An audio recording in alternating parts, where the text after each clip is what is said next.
Something a bit different this week. We're not talking about Katie Piper, not talking about Simon Weston, we're not talking about Jimmy Savile. We're Why are talking you to me still dad. mentioning them? Hey, because we can. So we're talking to me dad, Middle East legend. Used to drive with Jimmy Savile. Yeah. Brilliant. Brilliant. Double man with Peter Sutcliffe in 82. The question is, though, who was the second man? Who was Big Spoon, who was Little Spoon? So, what was the first driving job, Dad? My first driving job was working for REH Transport, which was known as Raggy Arse Haulage. Would it not have been better as in- Raggy Arse Transport? Well, No, it no, was no. REH. It was REH. All right.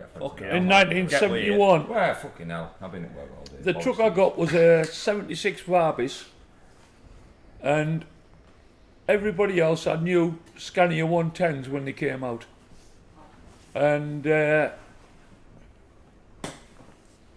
one thing I wanted to do was blow the 76 up, so I thought I might get a new Scania 110. Typical James. But them days, the year 66 and that wasn't built, and we used to come up through Yarm up Leven Bank, and the 110s couldn't look at the Scania 76 fully freighted, sometimes up to 25, 30 ton on, and they couldn't single beams heavy. And we also worked moving the long stuff and abnormal stuff to the new sinter plant down at Redcar. I managed to survive there for 6 months. So what year was that? 1971. God, I wasn't And that's purely UK work. Yeah, I didn't. 51 It's like years ago, man. 79 before I ever went out to. I'd never been abroad in my life. My first trip, I went to work for a Middle East company called D&A McRae from Darlington. And my first trip was 6 drops round Iraq. Get in there! Your first trip? Yeah, That's the way to do it. that was my first trip. I remember right, when I first started at Britannia, and my dad rung me up, he says, how you feeling, son? I said, I'm shitting myself, Dad. And he's like, what for? Like, he said, what have you got? So I've got 1 drop at Bergamo, 2 collections around the Hippodrome around Milan. And he says, I said, I don't know what you're in about, son. I said, Dad, I said, you got to remember, I said, we've sat in trucks with you, in truck stops, talking to your mates, on the piece, when they've been bummed by the mafia. And he says, he said that half of it's stories, the other half's fucking bullshit. and Which means half's true, half's not. yeah. My very first trip was Low Moor at Bradford. And he said to me, he says, I don't know what you're running for, son. He said, my first trip aboard was 6 drops on Baghdad. And I thought, yeah, I feel a dickhead now. Like. So what was the money back then? So what would that have paid? Well, when I first started driving, and I lasted 6 months because I couldn't get on with the transport manager. His name was Bob Smith. And I went to Bob Smith's obviously dead. fuck him, he's dead now. Linsgarth at Darlington, which was another Is this from, mainly is, on the steel work. is that from REH you went there? Yeah, Yeah. and I started there, and that was a lot of abnormal haulage, wide loads, and all this. And I think back to them days, even today, when I see them going down the road with a wide load blocking both lanes, and we used to go down the road with no mate and 13 foot 6 wide, which we were allowed to, and above that it was a VR1 them days. What was that, your permit? Yeah, that was the same as what they move now with an escort van. Yeah. And you didn't have an escort van, obviously. No, you had to have a second man, but I also had mates who used to put a mop with a jacket round it as a second man. Honestly. That when was because we got £6 extra to pay for the second man. You went in the local club. In my case, I went in the British Legion at Newton Aycliffe, and you went in there. Anybody would have a ride out with you. And if you had to do it, you got like £6. And bearing in mind them days, we had 60-foot flat trailers. We'd go to the Malibu pipe works at Stockton and put a load of 25-metre pipes on with 15, 18 foot over the back of the trailer and take them up to Nick Bay, to the oil rig sites. What, 15, 18 foot hanging over the 60 foot? Yeah. On a tandem axle. And we had two of them on, but and then when we got up there, I always remember we used to have to go around the harbour at Inverness, go around the harbour, and when we got to Dingwall, before they put the bridge over the Black Isle, we used to ring the old copper up, and he used to come out on his push bike to stop the traffic. And we wound our way up. What did you do? Slip my fuel bob? Well, he was quite happy, like. In other words, no. Fuck off. Now. And then from there, once we tipped there, we run back down to Motherwell to the DL works, put a load of 70-foot plate on, back for Cleveland Bridge. And we do two of them a week in them days. And like as I say... So what sort of money was that then, Dad, back in day? We went on strike for £1 an hour. But you've got to work it out like that, you know? Yeah. But £1 an hour would have been, like in these days, would have been, what, 4 or 5 quid an hour? Well, we maybe a bit more. We worked it out the other day, what wages were back in the day, and in like the 60s, 100 bars equivalent like $2,500 now. Yeah. So back then, how long did it take you to get, say, from the northeast to Inverness? How long did that take you then? Well, I had my brother as second man, God rest his soul. He's not with us anymore, like, and Uncle Legend. and as I say, like, we used to leave on a Sunday, and we deliver them Monday afternoon. Up It's not much up different into then Nick from Bay. that, is it really? That's not bad do it in going, a to be day fair. now. Well, 2 days. Well, no. If Yeah, it- but it's if not, it- yeah. But You're going Sunday in them afternoon. days, we were paid percentage. We were on 20% of what the wagon earned. But you got the same rate at 20% for a 40-foot load as you did a 75-foot load. He just convinced you that you were getting a bit more. Well, that was the way things were them days. So what size engines were them then? Were they like 180s? No, 240s? There were 276. The 110 I had was 276 horsepower. Yeah.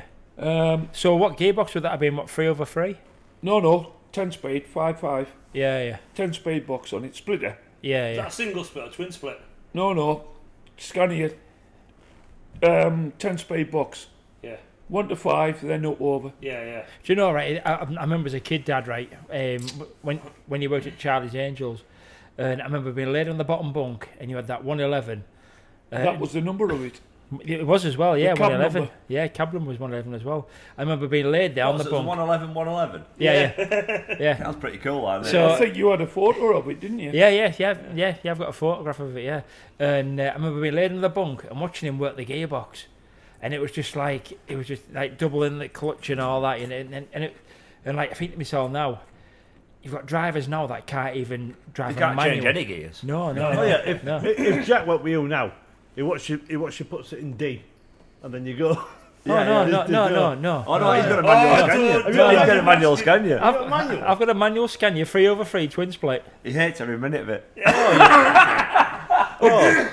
Oh, Burnley for the 450 at 28 ton. You legend stroke knob. Exactly. So when did you start at McRae's and what year? 79, I think. The back end of 79. Back end of 79, so our Crystal had just come out by that point. Oh, just born then. Yeah. That's why I was trying to You escape. know, yeah, fucking. That's why I tried to leg it when I came out, weren't it? Sleepless nights, wasn't it? It was don't mind the Fuck other this two. off at Middle East. Yeah, I don't like the other two. Fuck him. Get me in a fucking war zone. So how did the conversation go then to get into McRae's then? Was it just a case of How did you get the job? I went round. Well, Ronnie, I went round to see him, and I said, "Is there any chance of getting a job?" And he said, "Aye." He said, "But I'll put you on the UK for a bit before you go in the Middle East." That lasted 10 days. And he said to me, he said, "Get yourself away home on the Thursday." He said, "On the Monday," he said, "You're away out to Iraq." Did your ass fall out? No. Mine would have. It's what I wanted to do. Yeah. So, Were you excited then? Well, I would have thought so. I might have been. I don't know. It So- was quite daunting. I must admit, it was quite daunting. But Did you do your first trip on your own, or do you follow somebody out there? no, well, what happened was, I went to DT's, as it was known then, Davis Turner. I went to they were by Battersea Power Station. Yeah. That was where their depot was before. They're now, if you look when you go over the Dartford 2E2 Crossing, bridge yeah, down yeah. the left, There's the another- down and yeah. down the left Yeah. is Davis Turner's. And I went and loaded there, and I met up with one of Taffy Davis's lads, a lad called Bob Anderson from Setchfield, where I now live. And what? You were 29. Yeah, and we, I can't remember where I met up with him. I don't know whether I met up in England or I met up in Belgium. And we set sail, as we said them days, and we met up with quite a few of the drivers. And them days there was quite a lot. It was big on the Middle East. And when I can think back to it, like I say, the first trip I thought I'd never do another one, because I'd done my deliveries round Iraq. I met up with Bob again on the way back, and we parked in the wrong place. And we hadn't been parked, if God doesn't move me from this seat, we hadn't been parked half an hour. And it was them days that you had a tandem axle trailer with a 2,000 litre belly tank on, and we hadn't been parked for an hour. We could see, we were like in this town, but we're on the outsides of the town. We could see the garage up in front, but it was full. And I just got into bed, and there was a banging at the door. Consequently, I thought it was Bob. So I eased the curtain back, and there's a bloke stood with a mask on and a 45 at the window. So I thought, And you got me. I managed, This is your first trip. Yeah, so I thought I'll get myself back to bed maybe. this is God's truth. And the curtains in the wagon, you had like what you would have round your windows. They weren't the proper fitted ones. You fitted them that went right around the window, like a zip thing that went round. So I managed to shout, because we hadn't been down long enough to go to Cape. And I shouted to Bob, I've got a guy here, he's got a gun at the window. He said, don't open the door. I had no intentions of opening the door. So what we did, I jumped into the driving seat and pressed the button, and as we set away, pulled the curtains back. And we're going down the road, and I could see lights behind us, but in my mind they're chasing us. They weren't. But the thing was, the wagon would not go any faster. We're going like the clappers. And we ended up stopping at a place in Turkey, Aksaray, like the old Middle East boys will know where you would park at, like where you would stop. There were certain areas where you would stop and you all congregated. And then I got back into Austria, I reloaded in Austria, back for home. But once I got to Austria, I thought, well, it hasn't been so bad. It hasn't been so bad. You know? Fucking hell. Do you know what? Do you know what? Right, in our day, if we got a, And it was a prosy. We were like, not tonight, love, not tonight. Fuck off. I'm good to go. I'm good. I'm not parking there again. So, how Paul only took that road after that, didn't you? So I'm only saying there. Mike, you never dropped me in it, did you? I know, you in the shit. so when you was in Baghdad, right? How did you find your way around? With A lot of it was just pot luck. yeah, You I Yeah, mean, you got in shot if you went Baghdad- the wrong way. You'll have heard when the Americans were, you'd heard the carry on about Abu Ghraib. Oh, Abu Ghraib, yeah. Abu Yeah, Ghraib. where they had the prisoners walking around Yeah. with dog chains. Well, that was their customs them days when I went. And you had to clear the customs there. I tell you what, there must have been some sights there in them days with dog chains. Well, what you had to do, you done your paperwork on the border at Zako, on the Zako-Iraqi border. So which border was that? Was that with Turkey? Turkey, yeah. Turkish border, yeah. And you cleared, they translated it and all that. But that cost you, you used to go in, and what they used to like was Freeman's catalogues and that. So they could take them home for the wives to show them all the... Underwear section. Underwear section. No, 313, 365. show them all Western. Western Yeah, clothes, all yeah, Western yeah, clothes. yeah. All the Western clothes, so you go in with a catalogue. Yeah. The queue could be 10, 8, 10. As soon as you seen the catalogue, you were straight at the front. And they translated it, and then away you went, depending where you were tipping. And then you had to go to the customs. Then you had to fight to get in the customs. You could be 2, 3, 4 days just to get in the customs to do a drop. Wow. So, but I wasn't the only one. Like as I say, there was loads and loads and loads. So were you in Iran when the Ayatollah took over? No, I was in after he took over. Or was you? I went to Iran. Me and Ned Kelly, or Barry Kelly was his name, but everybody knew him as Ned Kelly. Me and him went out there. Nobody has names like that these days. No nicknames like that. There's no anymore, cool is there? names like No, that, no. is there? Well, Ned's, In these any walk of drivers life. I'm mentioning, and none of them are with us anymore.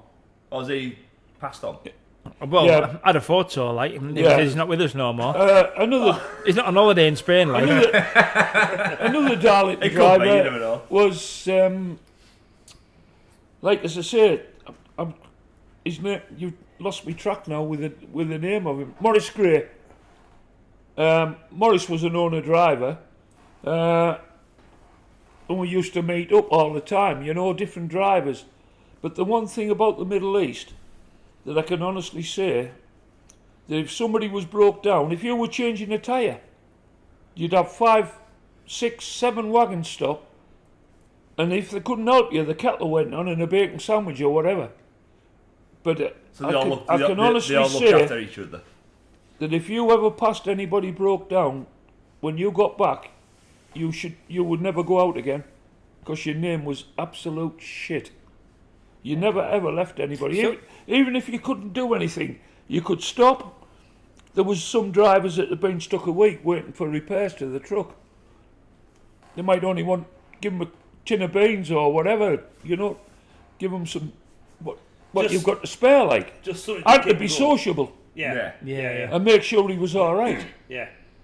But I suppose back in the day, though, back then as well, there was a lot more camaraderie between the drivers because it was all British drivers doing it. You know what I mean? There was a lot of Dutch on it, weren't there? No. As in, if it was a British wagon, it was a British driver. Oh, right. You know what I mean? Yeah, there was no Foreigners driving. no foreign drivers driving British trucks. Yeah. But so But there was a lot of owner drivers that were going to work out in the Emirates when the Emirates was kicking off. yeah. So they'd bought a unit, or they had a unit and trailer. They got a load out to wherever they were, and they ended up working internal. Is that what Barry Bradshaw was doing? No, Barry. When McRae's finished, Yeah. Barry ended up working for it was Isle of Arran Sand Company, Ah, yeah. and they were doing the silica sand for glass Yeah. in Iraq. Was Barry, but like from the northeast there was a lot. There was Archibalds, Jimmy Hill on Van E. He had before I started, Jimmy went out with Van E's with a transcontinental wagon and drag. Yeah. Archibalds was going. They were going out with Fiats. I think it was 619 Fiats. They were going out with them, like, you know. But I spent a lot of time helping out, repairing trucks with drivers that, you know. Yeah, but he was a qualified fitter, though, weren't you? Well, you could repair the wagons, and you had to be able to repair them. Yeah. You couldn't just, you know what I mean? If it come to a stop, it's like when you filled up with diesel, the further, when even going into wherever you went to, Iraq, Iran, Saudi, the diesel wasn't refined like it is at home. No. So you might go through 2 sets of fuel filters. Yeah. But you couldn't ring home and say, I need new filters, and somebody come out. You done everything yourself. So So, so But you never think about things like that, about the fuel. People say, oh yeah, the fuel was like, it was pence per litre. But you don't think about it not being refined. Like dirty diesel. Exactly, yes. So we think, yeah, it was cheaper, but then in the reality of it is, yes, you're paying cheaper in the fuel, but you've also... You're spending fucking 8 hours a day cleaning your filters out. Exactly, changing the Yeah. filters. So- Nobody ever tells you that. So did you have like one side of the trailer was the lockers for like your food, other side like spare parts? Well, you had side lockers on. Yeah. You had your food locker.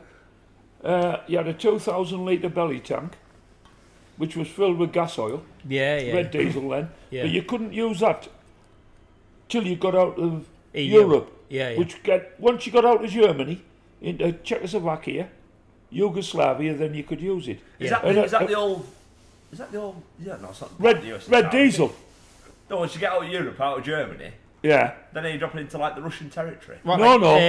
Yugoslavia. Eastern Bloc. Yeah, yeah, Right, oh, yeah, yeah, yeah, Eastern- yeah, yeah, yeah. no, So you're Eastern going Bloc, into yeah. the Eastern Yeah. Bloc, and the meeting place was the Hotel National Was it in in Belgrade? Belgrade, Yeah, yeah. and I spent Christmas Eve and Boxing Day there.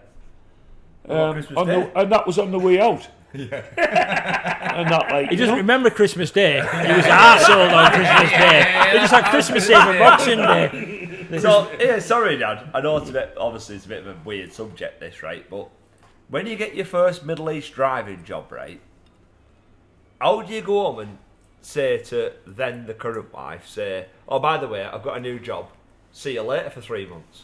It was something I was always wanting to do. It wasn't like three. Some trips you could do in 4 weeks, some trips you could do in 5.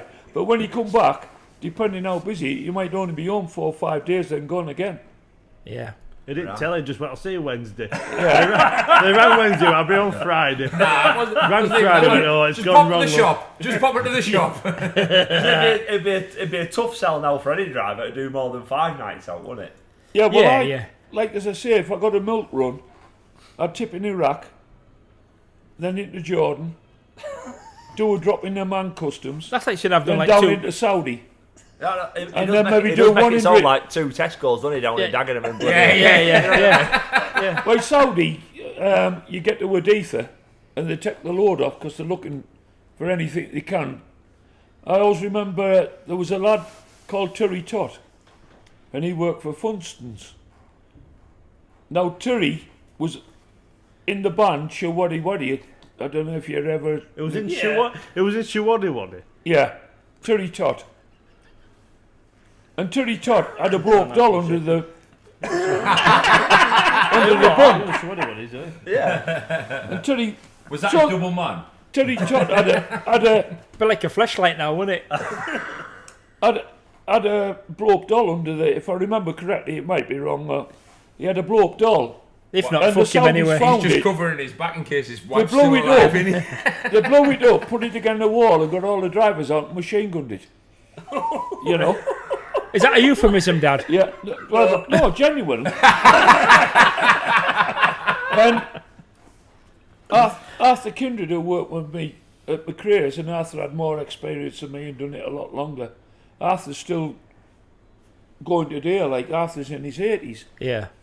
Arthur had a miniature bottle of, because some places you went to, you give them a little miniature bottle of whiskey. And he had one that had been rolling about in the cupboard, and they found it. And they were going to lock him up and all sorts for this little, but it was obvious it had been, there was no label, you know, with it rolling about, Yeah. no Yeah, label on yeah, it, yeah, like. yeah. So Arthur had a Is panic. this because they were dry countries? Yeah, oh, Saudi, there's Yeah, yeah. and that like, and they're searching for that all the time. But the Saudis don't work. Yeah. They have the poor little Indians, and they have got to offload it and got to reload the vehicle and everything. And I took a glass staircase out for a palace in Saudi for this whoever he was, Sheikh or something, whatever he was, and he had like a railway crowbar, and it smashed through the wood. And as they were smashing the wood, I could hear the tinkle of the steps. So when I got it there, you've got no control over the customs, nobody. Yeah. And I Was said it, to, was it basically leaving to do the job? but I picked it up in North East, I think Wall's End area where it was, where I loaded it. And when I got there, the lads had flown out. Obviously, they were fitting this, and some of the steps were broken, so obviously they had to get them replaced and that. But when if you meet a true Saudi with all the gear on, I don't think a woman's hand's as soft as what a Saudi bloke's Sandy is bloke sounds, yeah, yeah. by shaking it. He Yeah, does yeah. nothing, you know. Yeah. Yeah. And the other thing is, when you go into Saudi Arabia and you take your truck in, your truck goes on your passport, Yeah. but that truck doesn't belong to McRae's. You brought it, you You liable own for it. it. Yeah, yeah, You- yeah. On their eyes. Yeah. Jesus. Is this so you couldn't sell it? No, If they found just- drugs, you're getting No, fingered. no. It's what happened was we were in Iraq, and my brother Colin was going out. They were going on an internal job, and one of the lads had problems with the Scania, and what it was, the crankshaft pulley on the bottom, the front holding the nut had come off, and the timing was slipping. And we managed to get a new nut. Me and him took the radiator out and we sorted it out and went and managed to get a nut in Iraq. And Duncan McRae said to us, right, give him your truck and we'll take yours down to Dammam. You take it down to Dammam and we'll sort it out there. I said, no, they won't. They We struck at the border with a truck that wasn't your truck. You had to give it to somebody else. Yeah, and because we had changed the number plates, the Saudis weren't that thick that they didn't Don't look go great, straight does to it? the chassis. Right, gone in 60 seconds. And accused it of being a stolen truck. Yeah. But it doesn't matter whose name's on the truck, the driver owns the truck as far as the Saudis are concerned. So consequently, they wouldn't let me into Saudi with it, like. And there was 10 of us in a line. They let all the 9 go by me because of this truck. And I was on the border 9 days. And in the end, they let me go down with it. Somebody came up and got me and took me to Dammam. Dammam, should I say. And when it was time to go back, 2 of the drivers went back up. The one who was taking the truck back to England, because they would not let it into Saudi. And when they got there, they wouldn't give him the truck. They wanted me. They demanded that I was the owner of the truck, so I had to go back up. I had to go back up, ask them permission to let me go and fill it up with fuel with an armed guard in the first station along the road through the border.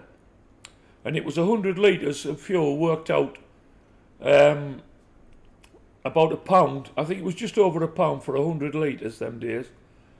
And bearing in mind the tank was 2,000 litres, the tractors had 500 litre tank each side.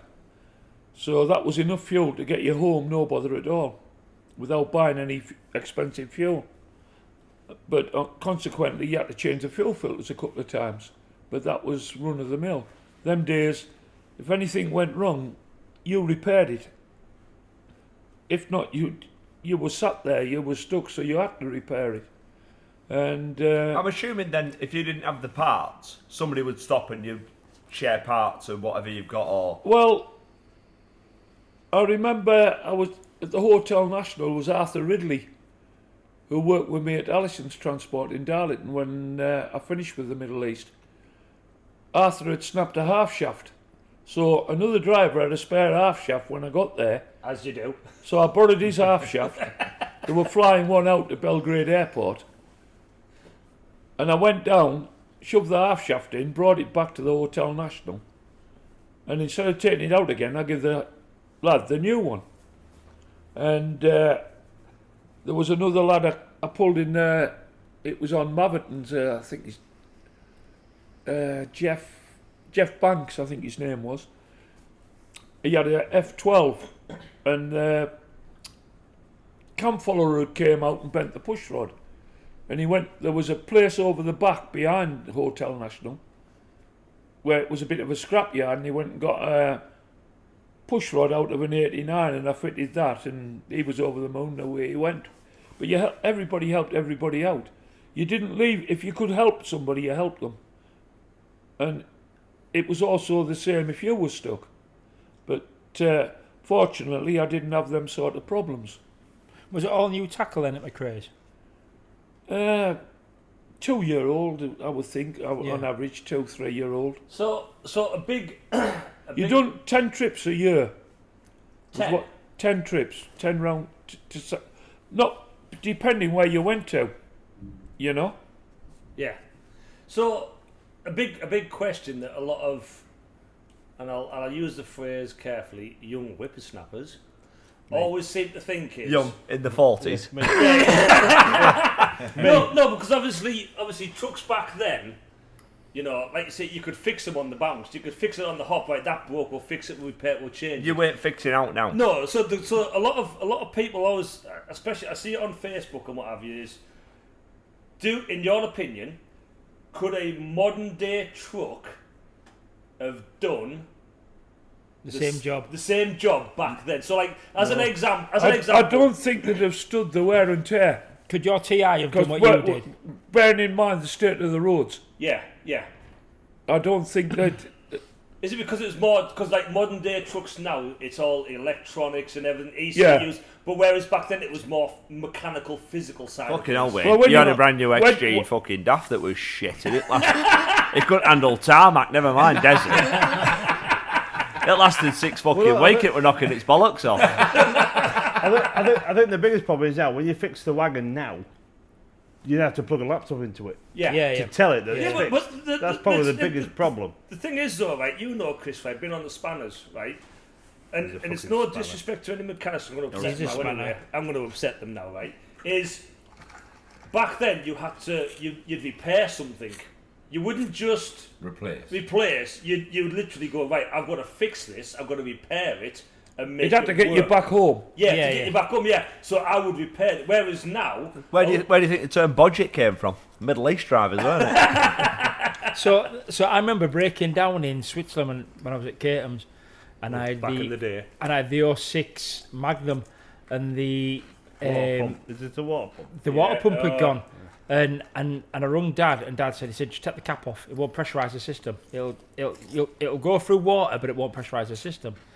So I went from there into Italy, tipped Italy, Hang reloaded. on, you cracked on for your delivery first. Not Not for a repair, not to get to garage. No. company man. No. I ran into Italy, tipped it, reloaded, and got back to the UK without getting it repaired. Just kept topping the water up. All because Dad said, take the cap off, won't pressurise the system, but it'll still run the system. I remember a wagon going down on me. I had a Magnum, not mentioning anything. And it, Was it my 06? do you know what? It was absolutely hammering diesel oil. And somebody said to me, you can buy oil on a DKV card. So I went in, they went, no, we don't take DKV card. So I paid for all his oil. Fucking 100 quid, whatever it was, all his oil. Then I had to go and do delivery over at Evesham. Back to the yard, never saw money ever again. Money were long gone. Yeah. I think it was on a cruise. So obviously it was 4x2. Was it a triaxle trailer or tandem trailer? Tandem, spread Spread axle. The spread axle. So what was the maximum weight then? 38 ton? Maximum. 38? I think it was 36 ton. Legally, what was it, Dad? Unofficially, what did you pull? No, we left. You get 20 ton on. Yeah. You 20 get 20 ton on. Yeah. So But- so obviously for our younger listeners, should we say? So you come off the boat at Calais or Boulogne or whichever way you shipped across. So which No, we went into Zeebrugge. into It went from Dover Zeebrugge. Dover Zeebrugge. So from Zeebrugge, then where did you go then after that? Zeebrugge to so you'd obviously was that Zeebrugge into obviously which is Belgium and Luxembourg, then Luxembourg. into Germany through Remick, Yeah. and then across Munich, Yeah.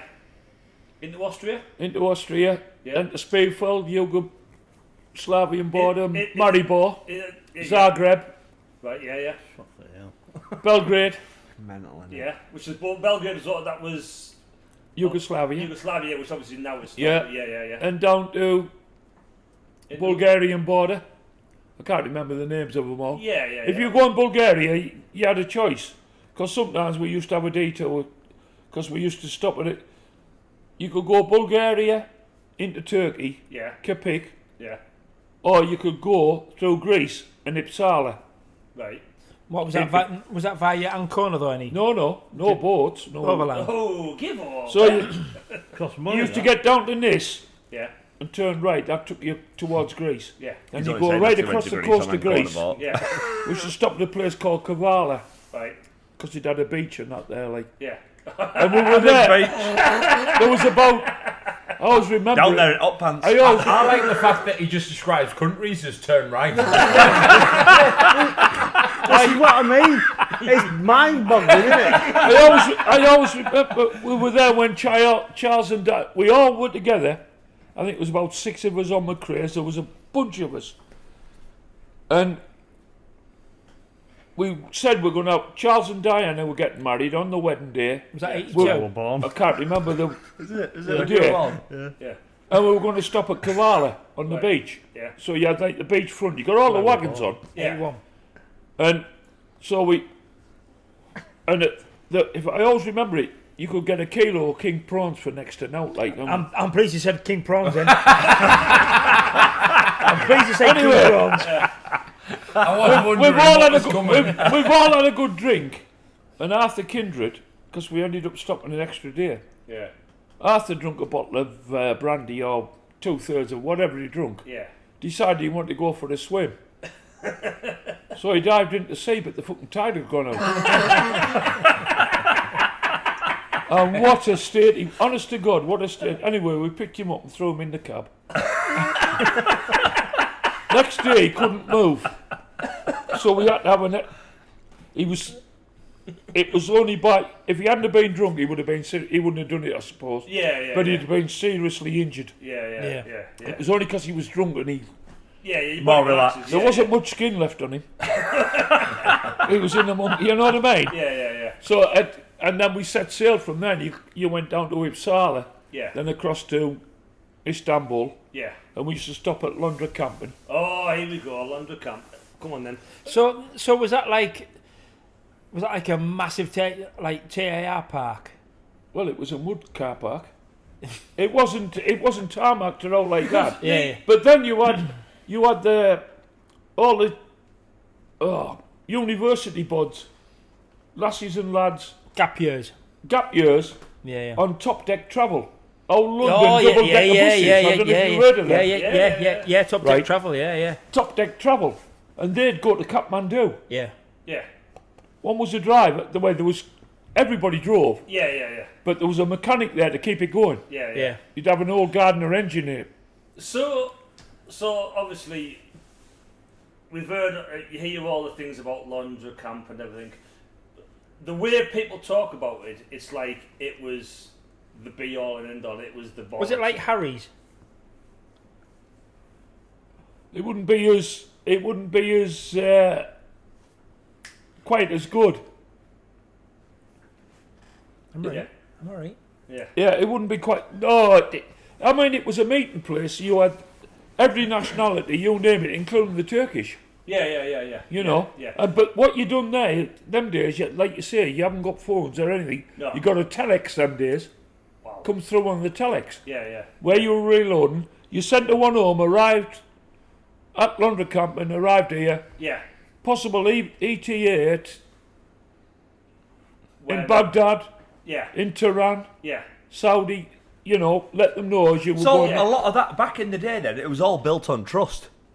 Oh yeah, there was no trackers around like that. No. This is what I mean. So they give you a wagon, trailer full of goods, and say on your way, and- it's got to be there by 3 weeks or No, whatever. no. Not actually being clever or anything like that. There was a hell of a lot of drivers. They only got as far as the National, and we'd have a drink and all. Everybody in the National, all the waiters was called George, So, Yeah. so what's, and what's the 6'7" high and as wide. All big blokes, great guys. What was Yeah. the national What's though, the Dad? national? It was a hotel, Oh, was it? and it was a truck stop that all the drivers. It's still going today. Where's Yeah, that at? Just outside of Belgrade. Oh, right, okay. And so, some of these drivers, the bottler went. Yeah. They Is- go. do you- Everybody go to bed next morning. They've gone.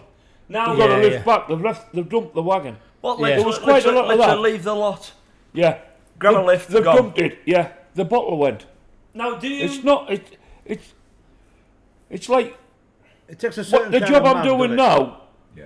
where I work now, at Caterham Transport. There's loads. In fact, I would say most of the drivers. There's no way would I do your job. Oh Yeah, yeah. Well, just going to doing what you're doing now. Yeah, just going out to And France. you think to what Yeah. you used to do. Yeah. yeah. Well, not that even. Just don't forget when you worked for Caterham's, Chris. We went to Italy. We went to Poland. We went to Italy. We went to Czechoslovakia. Went to Bratislava. And now they turn their nose up at Quick France. Hang on, Yeah. hang on though. To be fair though, all our Chris did though, Dad, was a 72-hour shift with Ronnie Seymour. The world's longest shift. He did in Italy and back as well because he went via Swiss. Yeah, right yeah. or wrong? No, Yeah, no, but it is bear in Swiss. mind, And he almost ate more of Ronnie Seymour's skin. yeah. But bear in mind when you're talking about this lad, Ronnie Seymour, in '74. No. Yeah, yeah. Well, he's a legend in his 74, own Ronnie right. went to Tehran. Yeah, yeah. But do you know? Yeah. Do you know what it is, though, Dad? I think You know. I think the Ronnie is. I think anybody that knows him. Ronnie's a legend. Exactly. He is. Exactly. Yeah, he's a legend. There's no amount of words can describe how that. He's a white Cleveland. He's a white Cleveland. Yeah. Yeah, well, Isn't he? as everybody knows him, It looks like his actual name is Summertime. Yeah, exactly. Yeah, yeah. Summertime. What's he your- didn't work in the winter. Des He Lynam. wasn't Des married. Lynam. Yeah. He wasn't married, so he had no commitments. Yeah. Why should I go to work in the snow? Exactly. Well, Yeah, is yeah. it true though? Was he the first one that said to you, get yourself on that? No. Oh, Ronnie, you know. Ronnie got the shock of his life. He couldn't believe it. What when you turned up? Well, Ronnie wasn't doing it then. He was on days. Ah, right. Ronnie couldn't believe it Right. because I worked with Ronnie at Linscars. Right. Right. Oh, do you know what? I never knew that. Yeah, I worked with Ronnie at Linscars. Do you know, right. Me and Ronnie loaded 3 trailers. It was me, Davy Valentine. You've heard me talk about Davy. Yeah, yeah. No, Davy went out the Middle East with a Sadaki, not a Sadaki, an Atkinson with a pigeon box on the back. Yeah, yeah. I don't know, have you ever seen them with a little built little box coffer on the on the back? back. Yeah, the note on the back. I can imagine it. Yeah. No, Davy went out with one of them. And Davy Stars was the same. Davy's got the pictures. Yeah, Yeah, yeah. yeah, yeah. Is David still going? Well, he's got dementia now at the moment. Who did? Well, at the moment he's got it. At the sad. moment. Yeah. Good pass. Good pass. Do you know what? He's a nice bloke in though. Davy, Yeah. Taffy Davis. They all work for Taffy Taffy. Yeah, on yeah, the yeah. Middle East. Everybody, Yeah, Taffy, he had like a wall about as big as that. I don't know whether you can see it behind Yeah, me. yeah, yeah. Wall of yeah. shit. And there were all pictures of drivers that had done 1 trip, or some had done 2 trips. Yeah, Is- yeah, Some Is had this- done more. Is this the same Taffy that Jordan Coyne used to talk Yeah. yeah. So, yeah. from what I understand, Jordan Coyne was telling me a story about being at a waterfall somewhere, around Swiss somewhere, and a copper used to come up on a pedal and pop bike every time we were there, filling his water bottles up, and charge him because he had no chocks. But he used to charge him something like £1 or whatever it was. Yeah. So Jordan used to change it to a French 7. Oh, Go back to get the money back. and say this Taffy. It sounds there very you go. Jordan Coyne that. though. And it got that bad with lads that Taffy went out and did a trip with them. Yeah. Because like the lads were saying, right, well, we need some SIGs to get through here, we need some SIGs to get through there, a little bit of money to get through there. And Taffy went, I'm not having this, it's costing too much. So if I understand Geordie, when we were talking to him at Smoke Up one day at Bordeaux, he went out once with him, and this Taffy was shocked. He was like, what the fucking hell? All right, we need to do it now then, yeah? We need, Yeah. So when you took the craze, right, when you get your paperwork, because when we watch like Destination Doha, you see them like they get a wad of cash. Did McRae give you like a handful of cash as